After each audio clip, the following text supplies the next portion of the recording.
Question देखो क्या है कि speed of 3 cars are in the ratio of, मतलब 3 कारें ए बी सी मान लेते हैं, उनकी स्पीड का रेशियो दिया हुआ है 2:3:4।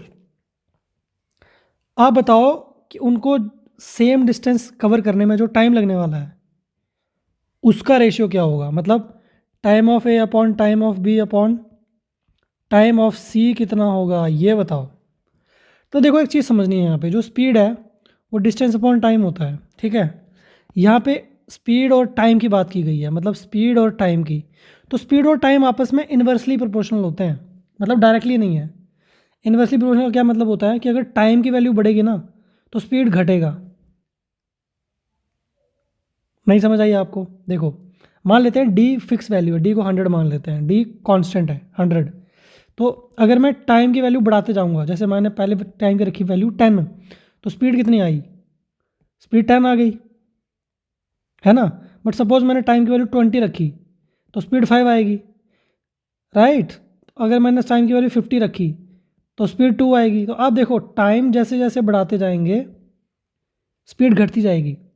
कहने का मतलब है ये दोनों इनवर्सली प्रोपोर्शनल है, डायरेक्टली नहीं है, ठीक है, डायरेक्टली नहीं है। तो मैं बोल सकता हूँ कि जो टाइम है ना वो इनवर्सली प्रोपोर्शनल है स्पीड के, डायरेक्टली नहीं है। जितनी ज़्यादा स्पीड होगी टाइम उतना ही कम होगा। तो मतलब 1 अपॉन करके कुछ है। तो इसका मतलब अगर कार ए की जब मैं बात करता हूँ, अगर उसकी स्पीड 2 के प्रोपोर्शनल है, कार बी की स्पीड 3 के प्रोपोर्शनल है, कार सी की स्पीड 4 के प्रोपोर्शनल है, तो जो उनका टाइम होगा ना, जैसे कार ए की बात करूँ तो उसका जो टाइम होगा वो 1/2 के प्रोपोर्शनल होगा, क्योंकि इन्वर्स करना है हमको। इन्वर्स मतलब उल्टा कर देना उसका। तो ये 1/2 के प्रोपोर्शनल होगा।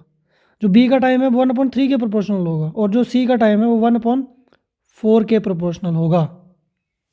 आई होप आपको ये चीज़ समझ आई हो। अगर पहले ऐसा करते हैं फिर मैं दूसरा ऑल्टरनेटिव तरीका बताता हूँ, ठीक है। तो बस हमारा आंसर आ चुका है, बस इसको थोड़ा अच्छी फॉर्मेट में हमको लिखना है। अच्छे फॉर्मेट में लिखने का मैंने आपको पहले बताया है कि इसका डिनोमिनेटर सबका काटना पड़ेगा, उसके लिए एलसीएम लेना पड़ेगा। 2 का 3 का और 4 का एलसीएम क्या आएगा? तो देखो क्या है इसमें, ये 2 है, ये 3 है, ये 2 × 2 है, राइट। इन तीनों का एलसीएम हम लोग 2 × 3 × 4, चलो यही मान लेते हैं, यही एलसीएम, चलो ठीक है। तो जब इसको मल्टीप्लाई करेंगे 2 × 3 × 4 से, फिर इसको भी करेंगे 2 × 3 × 4 से, फिर इसको भी करेंगे 2 × 3 × 4 से, तो क्या होगा कि भाई यहाँ 2 और 2 कटेगा, यहाँ 3 और 3 कटेगा, और यहाँ 4 और 4 कटेगा। आएगा क्या? ऊपर आएगा 4 × 3 = 12 डिवाइडेड बाई 4 × 2 = 8 डिवाइडेड बाई 3 × 2 = 6। अभी भी इन सब में 2 एक ऐसा है जो कॉमन फैक्टर है, तो 2 से सबको काट देंगे। 12 का आधा करेंगे 6 आएगा, 8 का आधा 4 आएगा, 6 का आधा 3 आएगा। क्या आंसर आ रहा है? 6:4:3, जो कि डी ऑप्शन है। हमारा आंसर आ गया, डी ऑप्शन आ गया हमारा आंसर, राइट। अब ये था एक तरीका डायरेक्टली करने का, पेपर में तो ऐसे ही करना है। बट अगर आपको समझ नहीं आया है तो आपके लिए एक और तरीका जो थोड़ा सिंपल है समझना, ईजी टू अंडरस्टैंड है, उससे सॉल्व करते हैं। चलो, तो क्या है, क्वेश्चन में दिया हुआ है कि भाई रेशियो है speed of A upon speed of B upon speed of C का रेशियो दिया है 2:3:4। एग्जैक्ट स्पीड तो हमको मालूम नहीं है, तो अगर हम एक कॉमन फैक्टर x से मल्टीप्लाई कर दें तो एग्जैक्ट स्पीड पता लग गई ना। स्पीड ऑफ ए क्या हो जाएगी? 2x, स्पीड ऑफ बी क्या हो जाएगी? 3x, और स्पीड ऑफ सी क्या हो जाएगी? 4x। अब अगर टाइम का रेशियो पूछ रहे हैं और डिस्टेंस सेम है तो सेम डिस्टेंस को डी मान लेते हैं, सेम डिस्टेंस कवर कर रहे हैं ना, डी मान लेते हैं।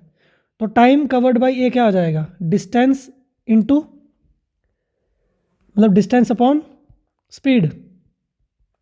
टाइम कवर्ड बाई बी क्या आ जाएगा? Distance upon speed. Time covered by C क्या आ जाएगा? Distance upon speed.